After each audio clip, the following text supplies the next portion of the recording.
Greetings.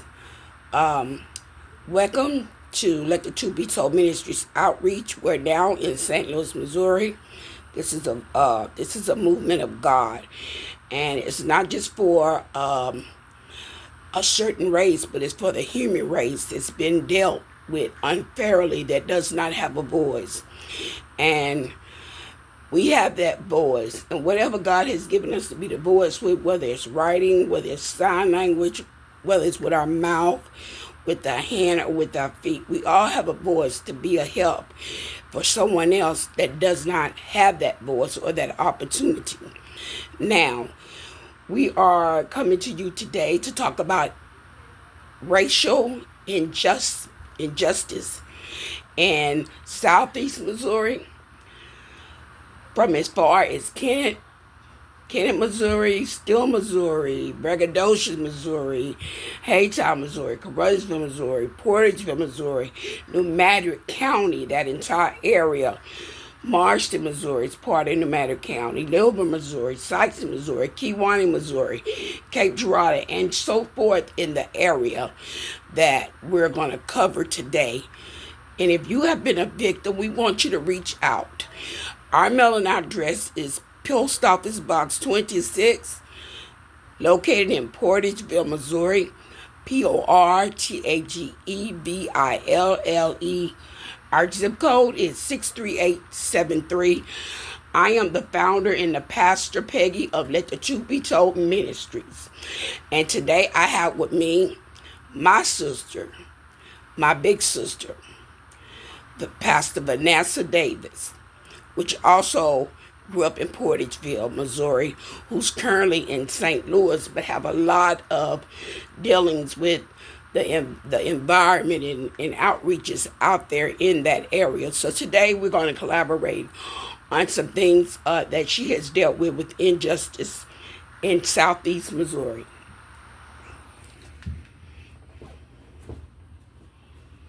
So today I'll give you the platform to kind of collaborate on some things that you have dealt with and has taken part of in Southeast Missouri. So can you tell me some of your experiences that you may have dealt with that you felt that wasn't right, and that it's as if there was just no way, no one would work with you, or no one would even take the time to give you the information that you need. So yes. You have the floor. Well, I have experienced racial injustice basically all my life.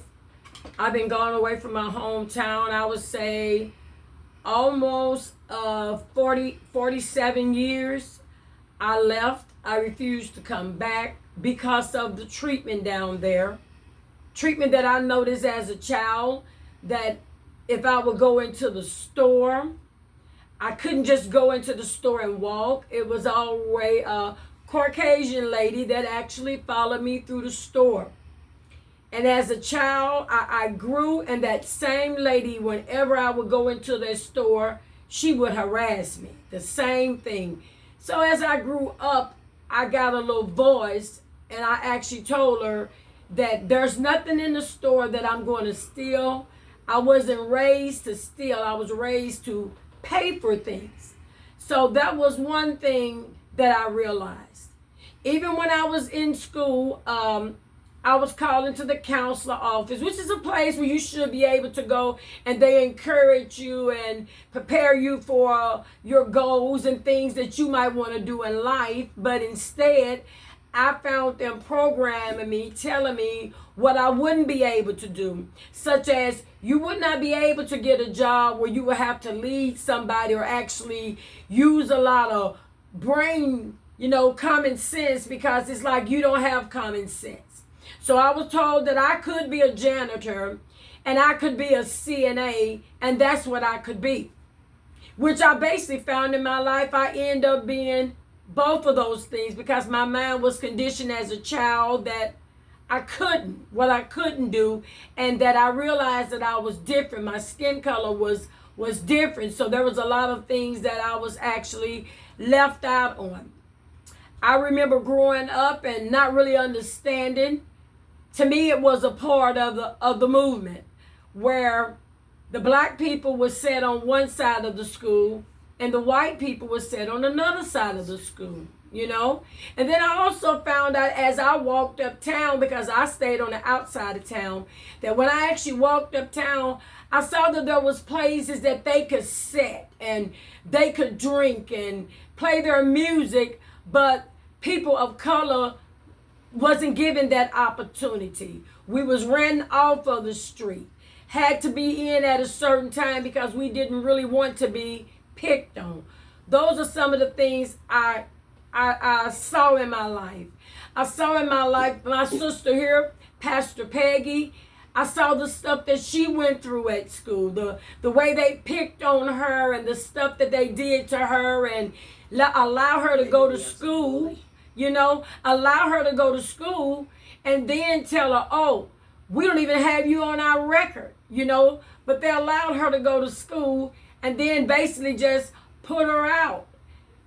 I've seen my brothers play basketball and outstanding young men, but then when it came to them actually getting the college recognition and the things they were supposed to get, they held it back from them. A lot of my brothers and nephews dealt with nervous breakdown, mental issues because of the pressure of going to school as a young man, and all of these things was taken from them.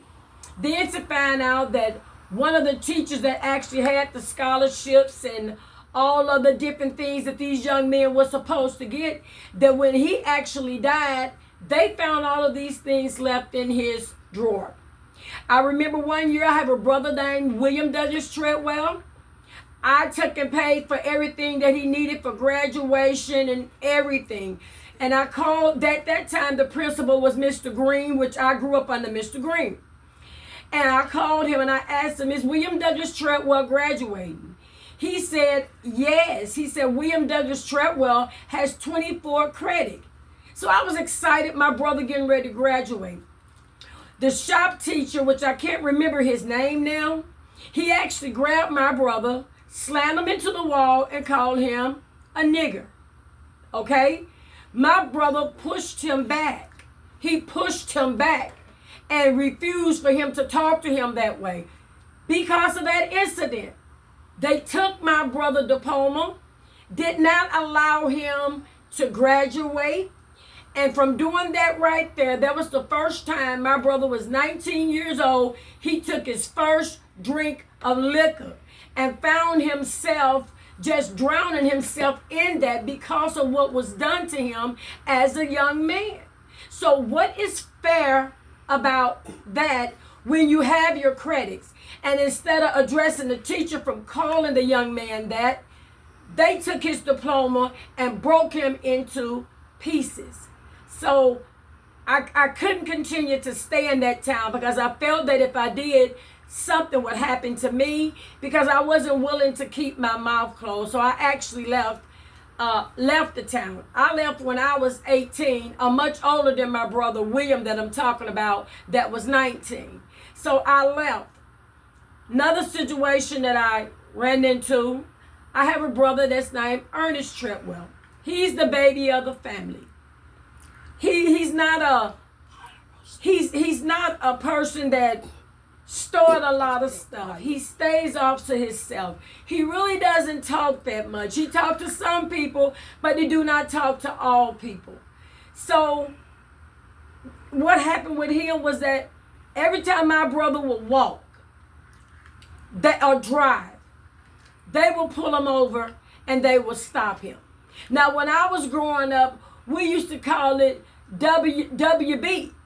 WWB, walking while black, being harassed by the police, because it's not that you do anything, it's because the color of your skin. And that's just the truth of the matter. And I am from Porterville, Missouri. There's a lot of injustice in Porterville, Missouri. A lot. And we're just crying out because we need help in those areas down there. My brother Ernest has a son, which is biracial, okay? He dates white women. He has a biracial son. It was a fifth grader picking on him, and I do believe little Ernest was probably like in the second or third grade. And he has IEP. And he has IEP. So what they did, they put him off the bus. The child had to find his way home, but a fifth grader is picking on him. That upset my brother. So my brother called up to the school and told him, you're going to stop messing with my son. You know, you can't keep messing with him. Because my brother said that, he was 34 years old at the time, they put the school on lockdown because a white lady said he threatened to come up there and just beat her up and do all kinds of things to her. Okay? So they said he was a terrorist. They came to my mom's house. They snatched him up. They took him to jail. They called him a terrorist. In the process of all of that, my brother lost custody of his child. He couldn't be around his child. He couldn't live in certain places, so he ended up being homeless. All of these things happened to him, destroying his name, pulling him through the mud. All of these things happened to him. So as a big sister, I decided to stand up and get him some help. I got him a lawyer that was from Carruthersville. I paid thousands of dollars for this lawyer, okay? The lawyer said, the lawyer name was Daniel. I'll give you his first name was Daniel. He said, Ernest will not have to go to court. I'm going to take care of this right here. This is small. This is not a big thing. We're going to get this right here taken care of. That was in 2021. We're going to get this taken care of. So I paid him and everything, thinking he's going to be right by my brother. He wasn't right by my brother. He just took my money. He called me the following year, because when I actually got a hold of him, it was like in October, so he was got to do all the legwork. So he did all the legwork. Well, he called me in January. Matter of fact, January the 10th, and this is what he said to me. He said, I talked to Judge Reed, which is a judge of New Madrid, Missouri. He said, and this is what we came up with, and this is what we need you to do. We asked Ernest to take a psych eval, and he wouldn't take one. So what we need you to do is get Ernest to take a psych eval, so that way they can say that he's incompetent. He can't take care of himself, and he needs somebody to take care of him. He said then that way he can get 2 to 3 years probation. We can close the case out because it's his word against a prestige white woman. These are the words that the lawyer told me. And I simply said to him, so you are saying to me that you want me to get my brother to say that he did something that he didn't do. Now, my brother is actually the age of my children.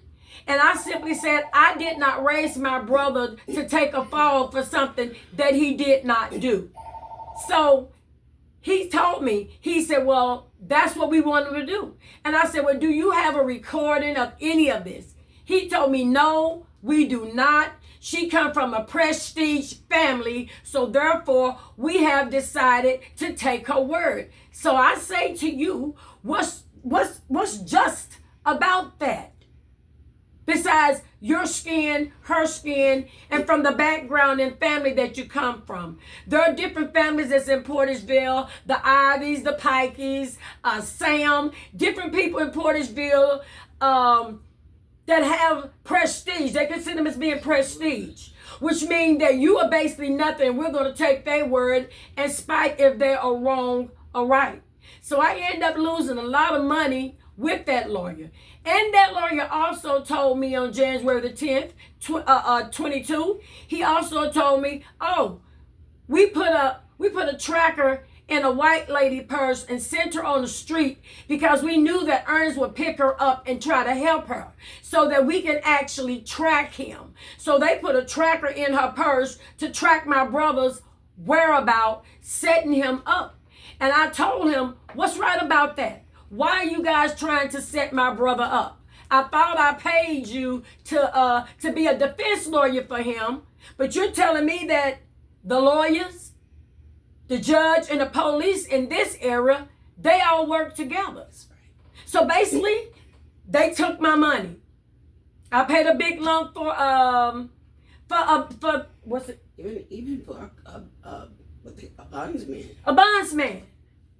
I paid over $3,000 some for a bondsman, for 2 bondsmen. And the one bondsman was like, there's no need for him to even be in here. Why is he even in here? When they actually picked him up and took him to Carruthersville let him go. So am I a little frustrated? You better believe I'm frustrated. Am I a woman of God? Yes, I am a woman of God. Because I'm not going to lay down and continue to allow this to happen. Yes, I stay in St. Louis, but I am still from Portageville. My sisters, my brothers, my nephew, my nieces, my grandsons stay in Portageville. And for some reason, if your last name is Treadwell, they pick on you. Well, guess what? We have a voice. After doing all of that, check this out. After 2022, in 2023, this case, him being a felon that they trying to hold against him for the school, should have been over. The time for it had expired, but they kept picking at it.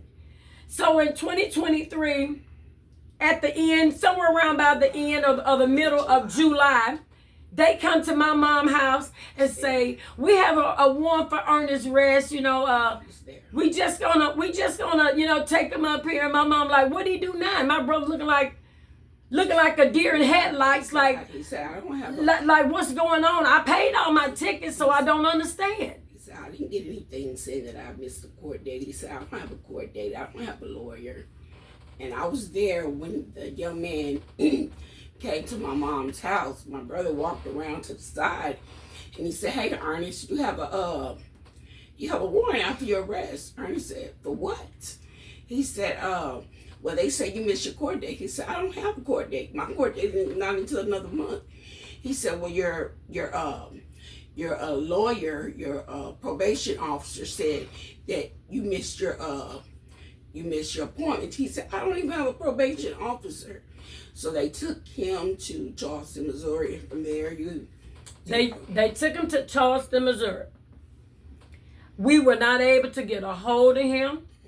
My brother that worked at the police department up here named Willie Treadwell, he called down there and they told him that the jail was on lockdown and he couldn't talk to anybody. So we got weeks going by and we don't know where my brother's at.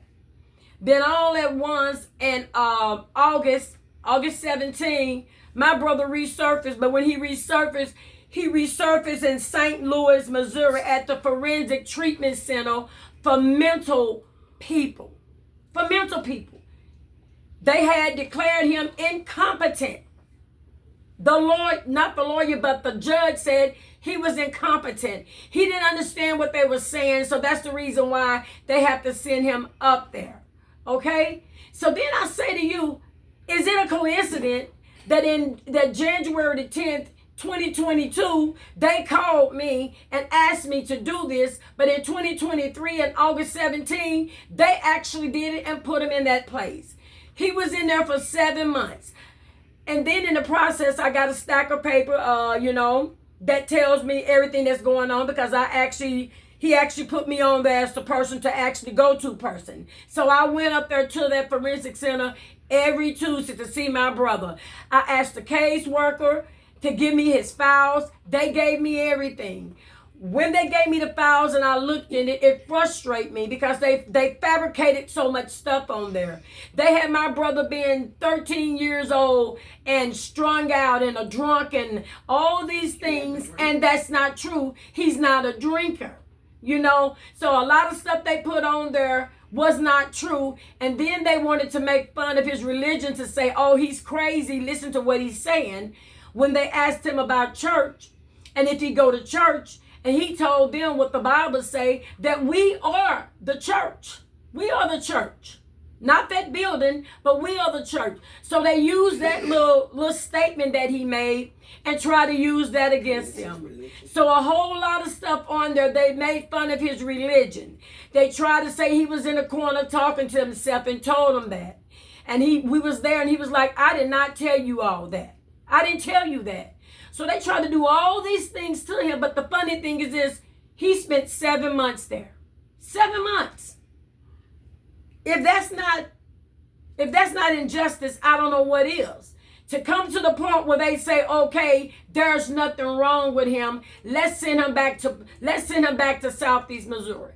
When they sent him back to Southeast Missouri, and there was nothing wrong with him, because they were saying the reason that he's here is because we want to make sure that he's competent so he can go to court. But he didn't take any of that medication or anything. So when he got back, we thought that he was actually going to go back and they were going to release him till it's time for him to go to court. That's not what they did. They incarcerated him again when he got down there. What's just about that? There's nothing just about it. Nothing just about it. Even to homes and all of these different things. Why should they have the power to tell you if you can open up a store because your skin is not the right color? Or you can't have a park in your area, but we can have one in our area. Oh, how about this right here? We have a factory down there. It used to be called the Plastine. SSRG. It's SSRG now. SRG. They're dumping water into the ground, which actually going into the water system, and the people are drinking it. They're dying. Okay? And they are dying in groves from cancer. From cancer and autoimmune diseases and all of this stuff right here. But they don't want to touch that because a lot of black people are being affected by it. Not only that, I believe we had a mayor down there. He stole buku of money. Did not go to jail. Was not a felony from stealing the tax dollars. But he was let go free. Now, what's wrong with that picture? If he was let go free, and my brother, where it was against a white woman, but he's still going through hell. He has been stopped and arrested more than 30 times. What's just about that? And with this case right here, every month they still have him going to court for something that they have not showed proof of. And recently, a young lady that he dates, I believe it was a setup. I believe it was bait, because what officer knocks on your door, goes into your house, goes straight to your purse, if that wasn't bait, not only took her to jail, but took Ernest to jail with her, tested her for drugs. Her system was positive, his was negative, but they said he could not be on the premises, which his mother lives on the premises that we're talking about.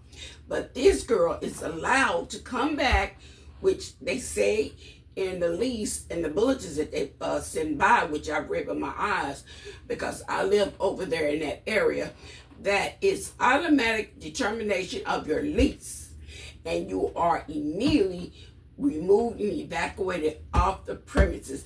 They don't give you 1, 2, 3, 4, 5 days, but they let her come back on the premises, possess the house, live in the house, gave her time to move out the house. But here's the thing, this poor little lady, which is a white girl, God bless her soul, this young lady has no family in this area. So instead of putting a case on her because she dates black men, you will try to use her as bait to build cases on my brother because you've been after him ever since terrorists. Now, this is not something that I've heard. This is something that I know and that I've seen with my own eyes. And see, a lot of people in that area, they're afraid to speak up. And if they can't be the voice, I'll be the voice. I have a church on the storefront. I'm there, and if they can say the things that they want to say, why can't we? And justice is served for not just one, but justice is for all, according to state laws. We have rights, and we have human rights. And in some of these areas, since they're small, they're overlooked. Hey, there's big problems in small towns.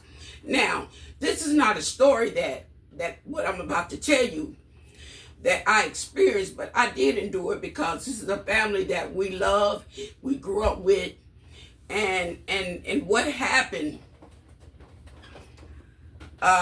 probably roughly around maybe almost 10 years ago. There's a young man, which is my uncle's brother-in-law, Shondell.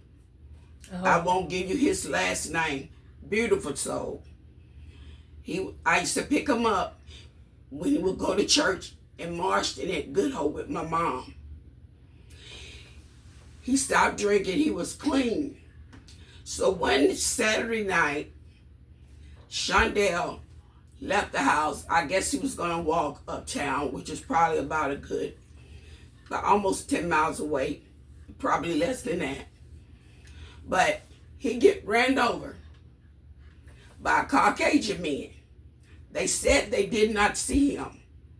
They poured beer on him to make it like he was drunk. The autopsy came back showing that he didn't have any alcohol in his system.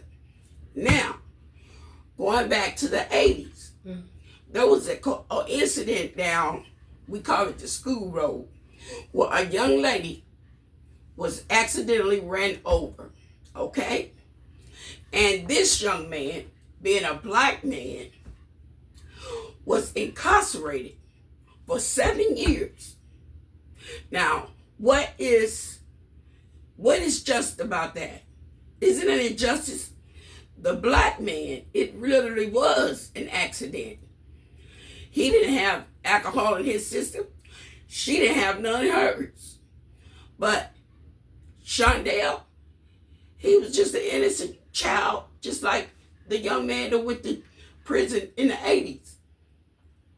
These white men poured alcohol on this black boy. Yes, he was a black boy, a black African American. But what did they do? They let this Caucasian man go free. Now, as we make this recording, let me get facts right. We are not racist by any means, but we are part of the human race. And if we are part of the human race, there is nothing wrong with sharing our experiences and our testimonies and things that has happened to people that we love. It don't matter if your skin. If it was a Caucasian person that I needed to represent, I'll do the same thing. That's right. Send me your information. Mail it to me. P.O. Box 26, Porterville, Missouri, 63873. And if you're afraid to speak up, I'll speak up for you. Yes. My church was broke in 2 years ago. Not once, but twice. So the first time it got broke in, someone kicked in the back door. And when the neighbors next door to me called me, I came, there was nothing stolen. So I said, maybe somebody may just need a place to sleep because there was nothing missing. So this officer started talking to me. This was one of the nice officers, because not all the officers in Porterville, Missouri are ornery or mean. We have a lot of nice officers there. But from time to time, we get some that's new to the area, that's trying to get their quote, trying to build their brownie points so they have authority. We have new ones that come through. So this was one of the nice officers, and he said,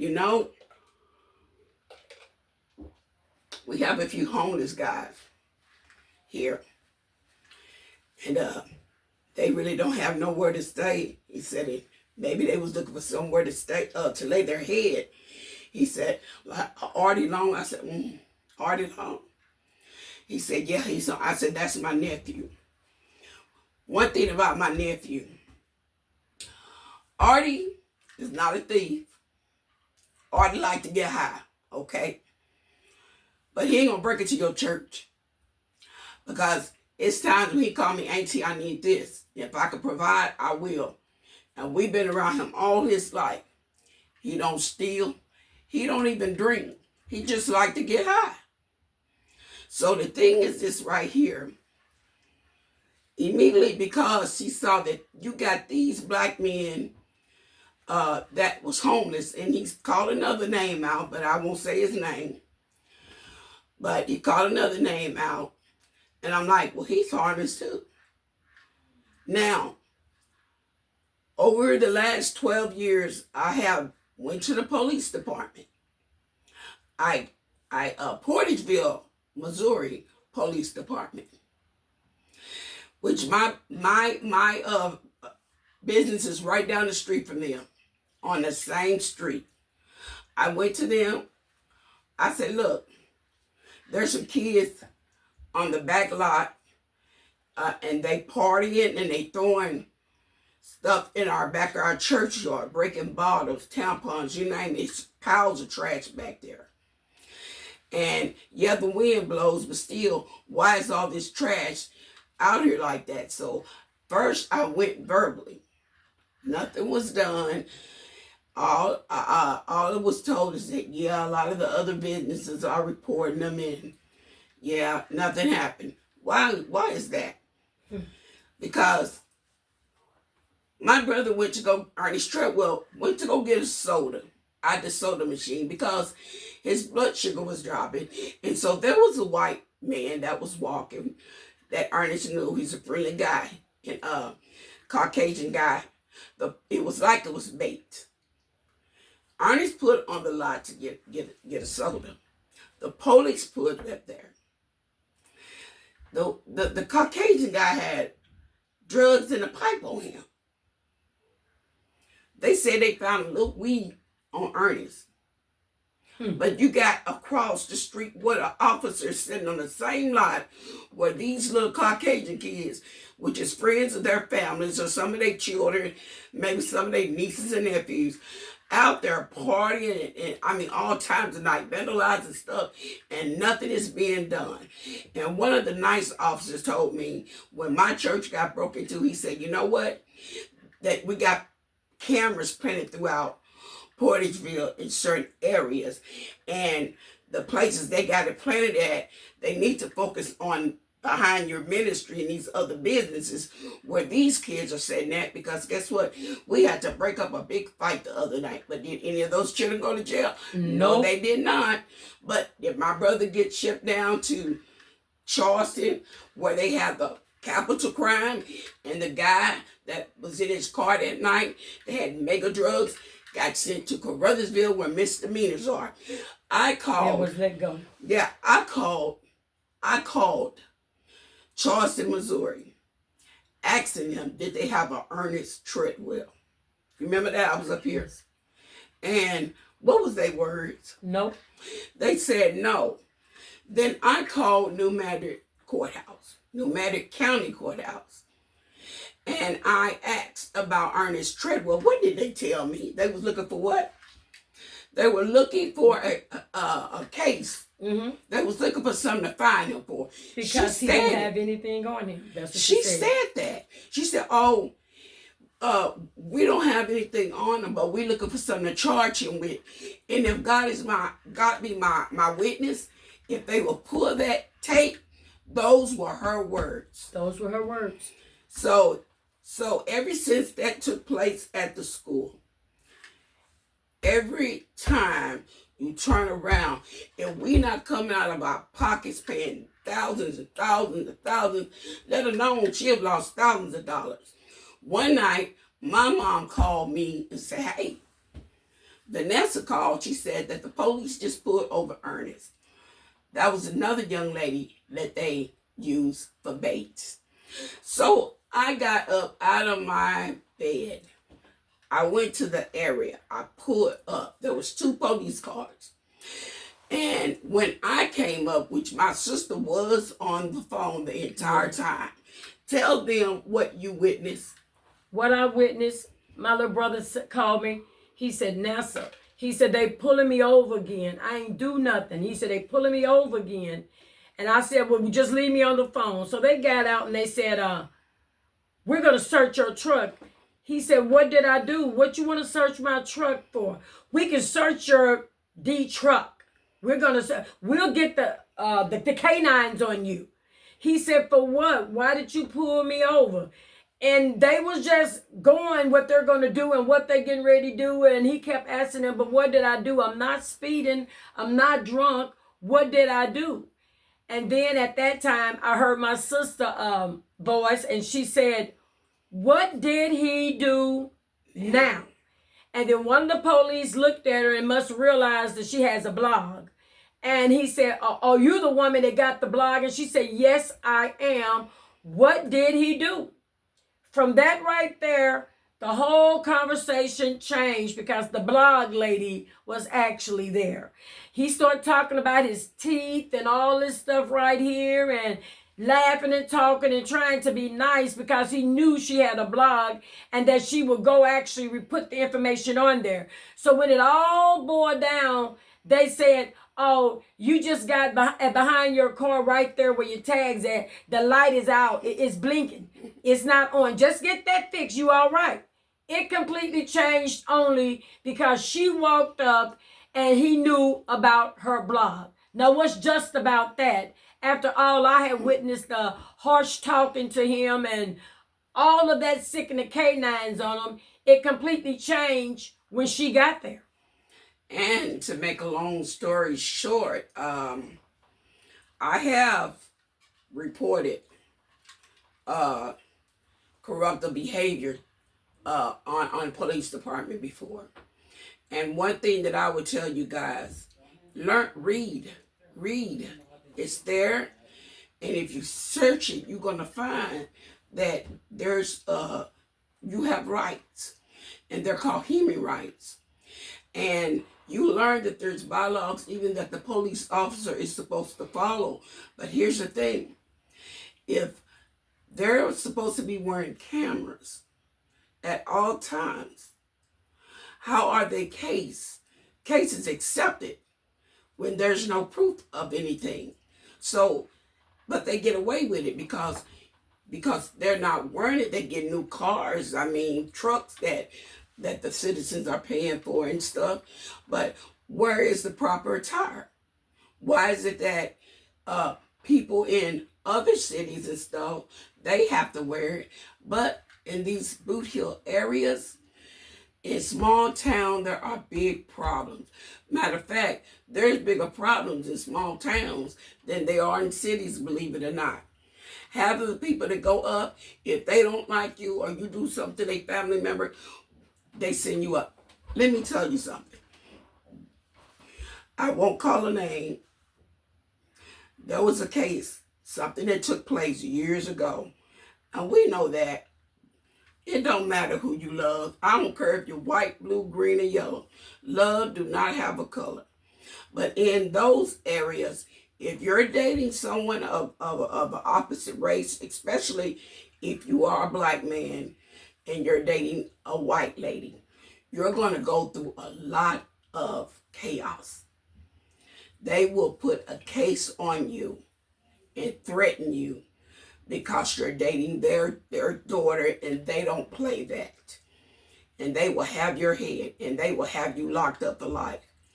Come on, search our records, and you'll see that a lot of the records are falsified.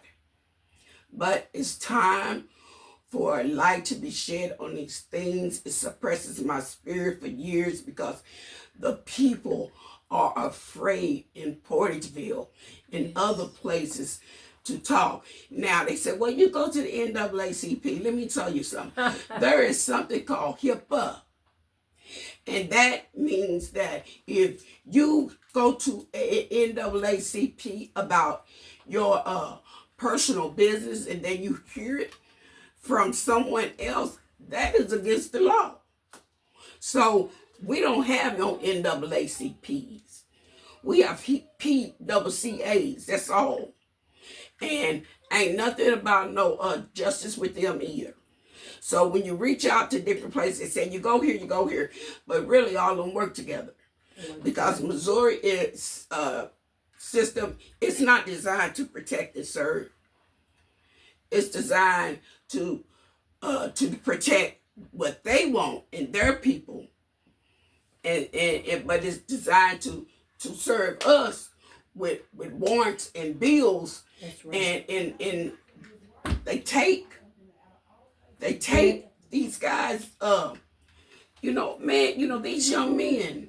I have a They 15-year wrestle old with depression. I have a 15-year-old nephew. I'm gonna call his name because he's my nephew and I can do it. This little boy is a shelter child. All he do is go to school. He goes home. His mother works. His father works. He's in a big brother, little brother program, and he's been under Pastor Hood out of Carruthersville, Missouri, ever since he was a tiny tot. Very respectful. Well, he goes to Carruthersville, school, Carruthersville, Missouri. So one day, which they have cameras, they could have saw, but I know it was a setup. So this young man asked him to hold a pack of K-Swiss in the box. He didn't know it was bait or that it was marijuana, but by him being sheltered, he never really had many friends besides his family. So my little nephew, what a kid would do, he said, all right, man. He took it. Next thing you know, the police is coming into the classroom, slap handcuffs on him, escort him out. Now, just tell me something. Isn't that kind of something off there? I feel in my spirit that one of the kids might have went to the office and said, hey, Kevin Gibson has marijuana. And they set him up. Guess what? They're trying to lock this baby up. He don't even have a record. Now, he may get off, him and this little white guy has been beefing for a long time. Now, is the white guy, is that the one that gave him the drugs? Well, that one that gave the drugs threatened to kill him. But see, they ain't talking about all that. And they're not doing anything to them. And these people coming to his house. Now, I remind you that my nephew has been on medication off and on from a little kid. Because they was always saying, oh, something wrong with him. But you take a shelter child that's you in the house, you go to school, you go to the church, you go on trips with the church. Matter of fact, we raised him in our churches. He was baptized under her ministry, but he's been brought up also under my ministry. So I know that on August the 4th of 2024, I was riding in the area where the boys got into it a few, probably a week or 2 or 3, 4 weeks before then. And there was some white boys on a truck. They was in the back of the truck and they was yelling, I'm going to hurt him when we see him. Where's Kevin Gibson? And I heard it. But they don't have that on camera. So him and the little guy is still beefing. So my nephew sends him a text, which my nephew harmless. My nephew ain't got no gun, but when you're dealing with a child with mental illness, they'll say little stuff, but they treat him as an adult. Why is that? When you can look and see, well, he don't have a record. He does not have a record. He comes from a solid family foundation, but maybe his daddy may have had some issues done with him when he was young. So they come after that family, but people have been coming to their house, threatening them, saying what they're going to do. The police are harassing, trying to lock this child up. They will not even let him go to school. He has an ankle monitor on. Just turned 15. But the thing that they fear the most is that he's a black. His skin is dark. He's husky. And down there, you look different when you have a darker skin. And skin tones are different. We have black people. Black people are racist amongst each other. But we talk about right now things that need to be dealt with in Missouri. Things that need to be dealt with. So Southeast, Bootheel. Southeast, the Bootheel. So we're actually saying that if you listening to this right here, please make sure that you share it. Things down there are real. And she was talking, and one thing that I just thought about is that when she was talking about my brother Ernest and they harassed him and took him to jail because he went to buy a soda, they also claimed that he had a scale in the back of the car, a weight scale that you take your weight on, and it had cocaine on it. My mom's house happened to be burnt down in that time, and he was over there working, taking stuff out of the ashes, and the scale was one thing they took out of the ashes. So they put on the report that he had cocaine. He had cocaine on the scale, yes, and that was not true. He did that. If you hear this right here, I mean, and there's no civil lawyers down there, period. You got black people in that area. There's no voice down there for them. There's no civil rights lawyers down there. None. You know, it's so much injustice. Nobody ever go down there. Nobody ever look into it. But it's real. These things are real. I am 60 years old, y'all. 60 years old. And I grew up in it, and it is still the same way. What's wrong with that picture? There is no justice down there. There is no peace down there. The people are terrified down there. They will not talk against the police or talk out against the police when they do wrong. That's the reason why I left from down there. Because I knew if I didn't, I would probably end up out on river roads by the Mississippi River, because I could not take the injustice. I could not take the programming of telling me that I am inferior because of the color and the contents of my skin. You think that only went on in Martin Luther King Day? No, it's still going on. You think there's not Ku Klux Klans down there? Yes, it is. They just don't wear the sheets anymore. They put on uniforms and doctor outfits, and they dress themselves up, and they diagnose you wrong because they don't like you in the first place. This is the stuff we go through down there. So many hurting people, so many broken people, so many people that their names have been ripped apart and they're named a bad boy when they're not a bad boy. They can do that. I see so many that I grew up with, and they ended up in jail for what? Because I'm black. Because I'm black. And then they got the thing where, hey, let me pay you $100. Now you go over there and put this on this black man so that we can do a drive-by and we'll pick him up, but you'll have the $100. They pay them and put them against each other. There's nothing fair about that. And like my sister said, it's not all of them. It's not all of them. You may be able to pick out a couple of them. But for the majority of it, they know my brother Ernest. They know he's a brittle diabetic. They know that he's sickly. They know that his blood sugar drop a lot.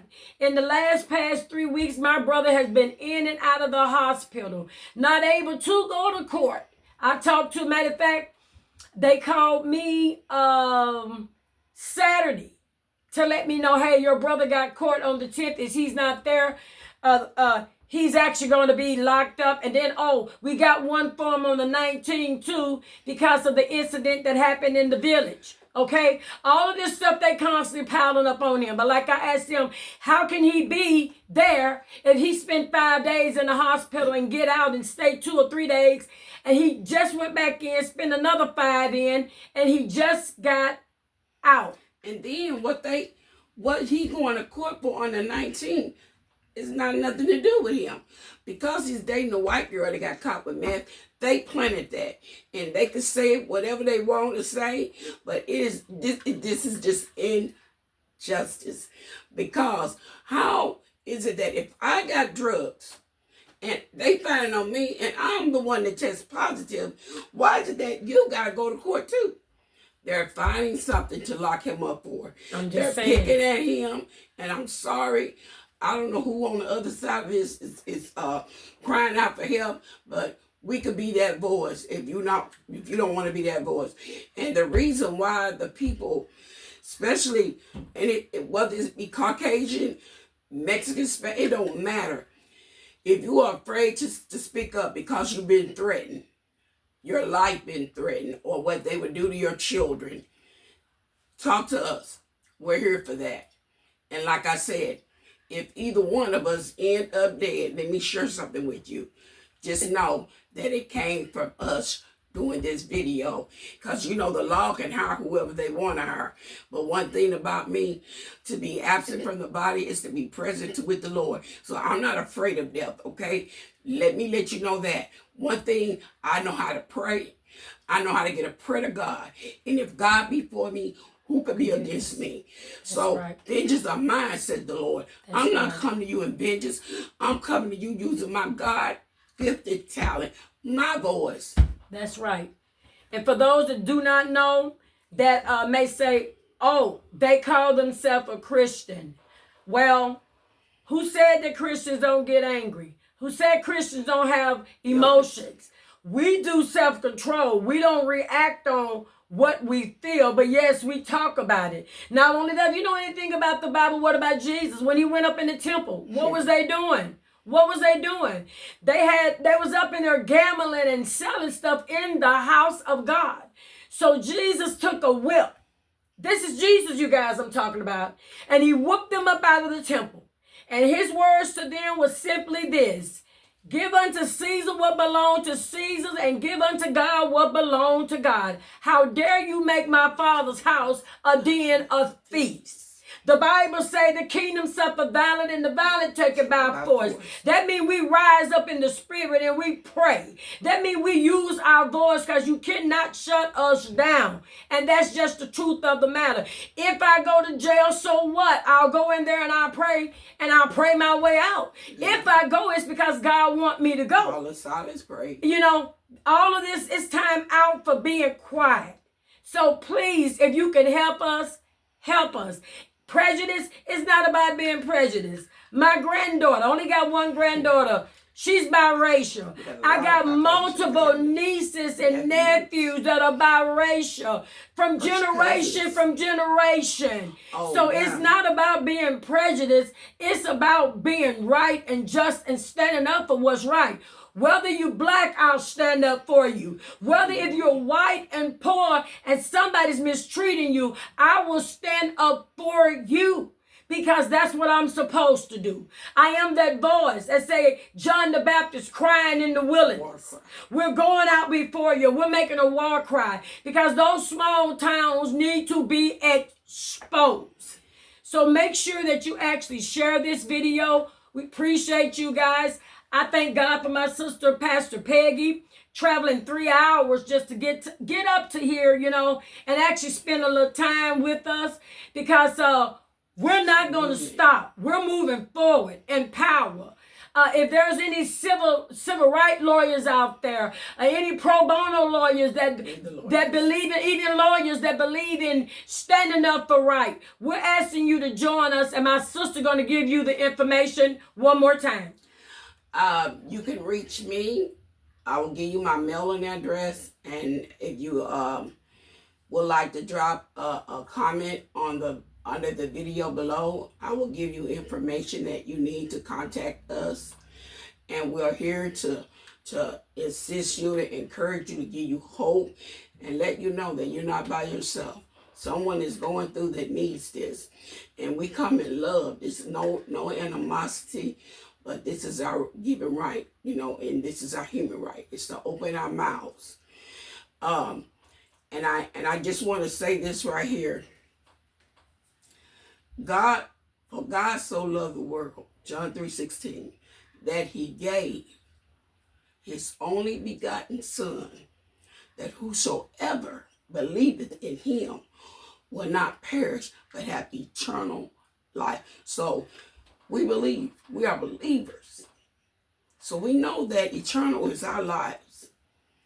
And though we stand here and we come to you in the spirit, and we come to you in love, not operating out of the flesh, but we come to you in love. And we stand on the truth. And the truth will be told. And so we thank all our viewers, and I just want to tell you, God did give me this. He said there needs to be a movement, and we're believing that other people will begin to come from all over the world, reach out and open up their mouth, and we come in love, not in race, but the human race. There's only one race. We all human race. We all be the same blood. And actually, everybody's skin is tan. We just of different shades. But when it all boiled down, tan is in all our skin.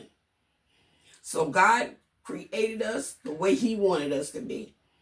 And what he wants us to be is one. Don't matter about what side of the track you come off, what was planted in you. If you're planting anything in your people other than love, it is not of God, and you are corrupting them. So we thank you for this segment, for sitting in with us, and we're going to leave out with prayer. We apologize if we did not start with prayer because we always open with prayer. So we have Pastor Davis to lead us out in prayer.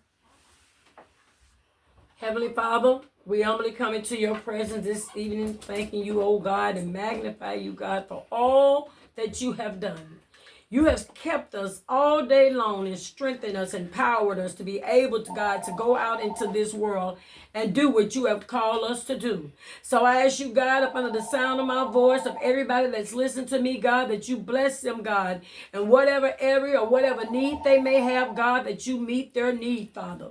And that as they lay down tonight, God, the angels encamp around them, the peace of God abide within them, and you give them a hope as if they never had before, and let them know, oh God, that they are loved because you are loved. In spite of what they may have done or what we may have done, we thank and praise you, God, because you love us, and only you, God, can change our hearts and our mind. So I'm asking you to change the hearts and the mind of those that are suffering and going through.